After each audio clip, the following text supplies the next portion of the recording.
we're continuing. Since we're dealing with determining structures, we want to go to one facility we use in designing structures that carry moving load.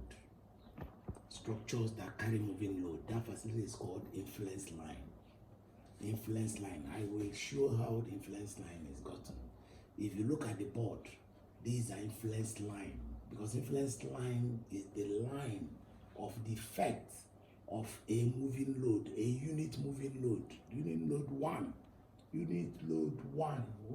Load that has a value of 1. That one value of load is moving. The load is moving. If you watch here, one kilonewton is moving. It's moving from B to a distance x. As it's moving, it's creating an impact on either reaction A or reaction B as it's moving. It's from when it was at B, it could create serious impact at B. As it started leaving B, look at it shown in a graph, which I called RA. That is reaction A. Reaction A, at when the load was at B, standing at B, reaction A was 0. Look at the reaction A was 0. As it starts moving towards reaction A starts increasing. The resistance from A starts increasing. That's what this diagram shows. I will show you, I will explain how the diagram is gotten. That's what this diagram is showing, how it is increasing as it's moving towards A. So at A, the reaction becomes equal to 1, because that is the value of the load. That means A is carrying the whole load when the load gets at A. When it was at B, B is carrying the load. That is, look at this reaction B, the next draw diagram. Reaction B, when the load was at A, reaction B is 0. It starts increasing until it gets to B, when B now becomes equal to the moving load, which is 1. 1 unit load moving on a structure. 1 unit load moving on a structure. Then we have the bending moment. As we have gotten the reaction, I will explain how it is gotten after all this explanation. Now, we have the bending moment. The bending moment at point I. We took a point I to get the bending moment. Look at the bending moment at point I. The bending moment is maximum, AB over L. We have at that I, that means from I to B is A, while I to A is B. Look, I can see it here. The bending moment by that unit load at that point I is AB over L. You can get it at every point. At every point, you can get this diagram for bending moment and find out what the maximum bending moment gives you at that point. What the maximum bending moment gives you at that point. The same way, the shear force. Look at the shear force diagram. The shear force diagram for at point I. So at this point, if you extend, because the one way we can get the value of the load or the moment at every point of this diagram is to use similar triangle. Is to use values of similar triangle. So one of the ways, that's why we extended this. If you extend this dotted line, if you extended it, it is equal to A, the value of this side. It is not part of the drawing. This extended one is just to make calculation convenient. You can use now this diagram from here, this triangle, and any other triangle you choose. Because already this triangle A is known, the length is known. So that triangle, the parameter to calculate with that triangle is already known. Then here again, this B is known, the length is known. So that's why we extended this and show what it came from. We also got it from here by the same similar triangle. So with it, every ordinate here can be calculated. And whatever the ordinate gives us is the bending moment caused by that unit load, that unit moving load at point I. So that bending moment, whatever, any real load now on the structure, we multiply the ordinate at the point where it is standing. If you multiply the ordinate, you get its effect on the structure. Because this is the effect of a unit load.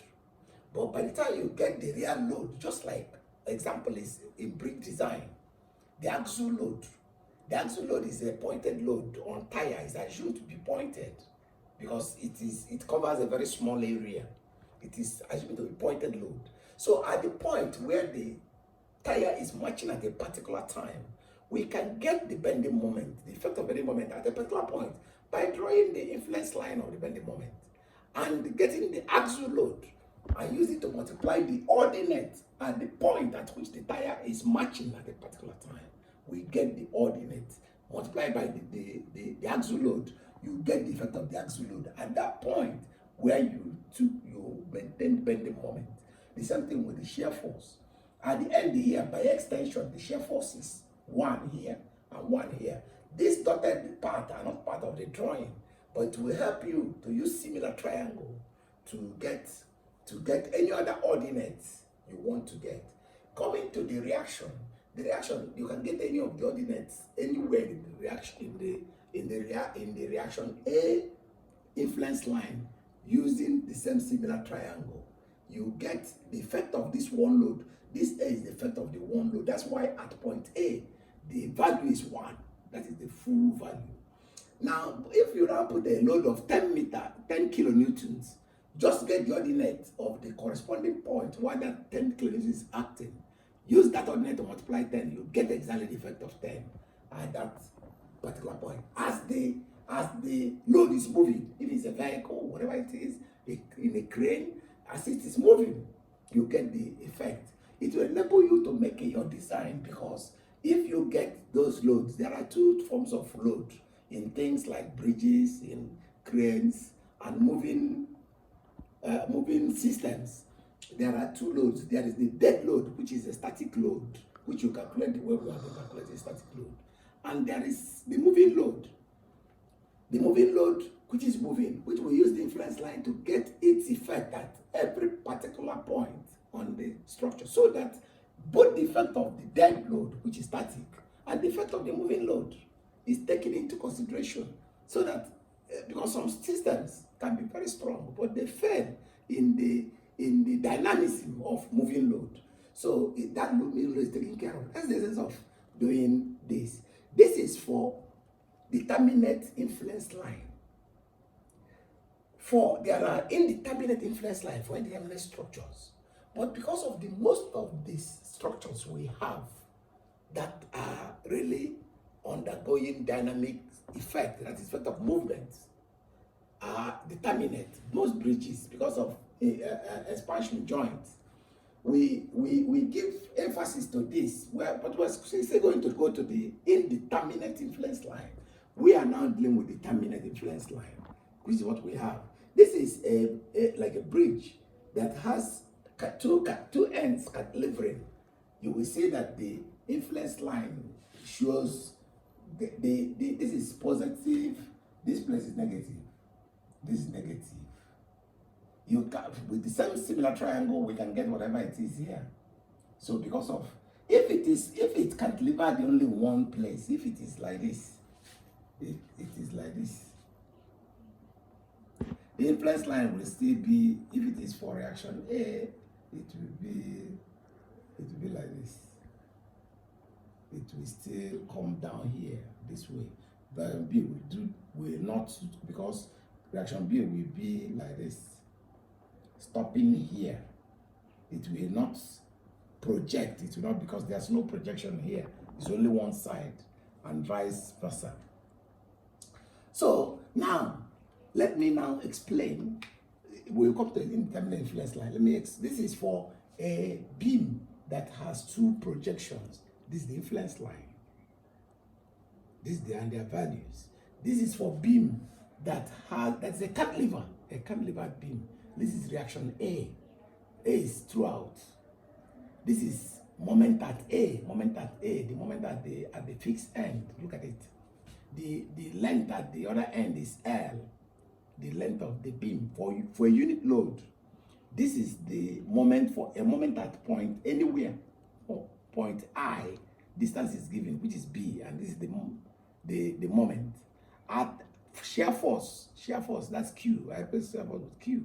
The influence line for the shear force at anywhere but we are marking I here with 1 at the two ends.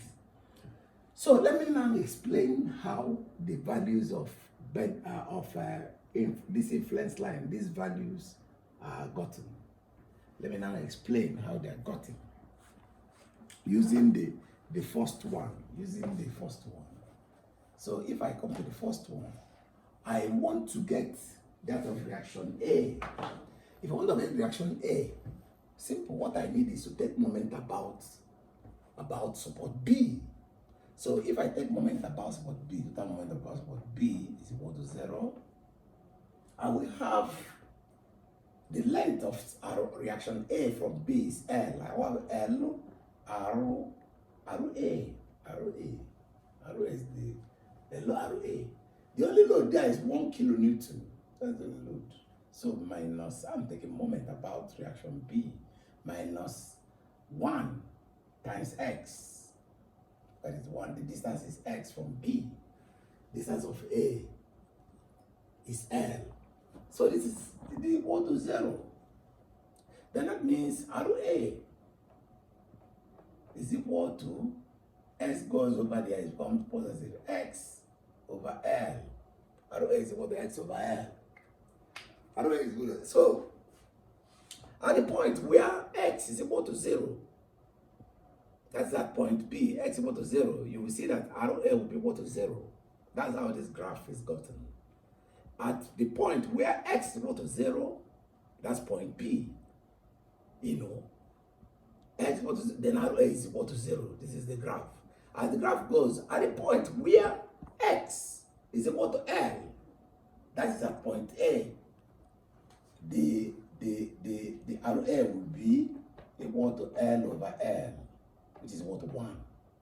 That's how this graph is gotten. So let me now get reaction B. Let me get reaction B. I've gotten reaction A. Let me get reaction B. So I have to get reaction B, I take moment about point A. So if I do that, the distance of reaction AB from A is L, LRB.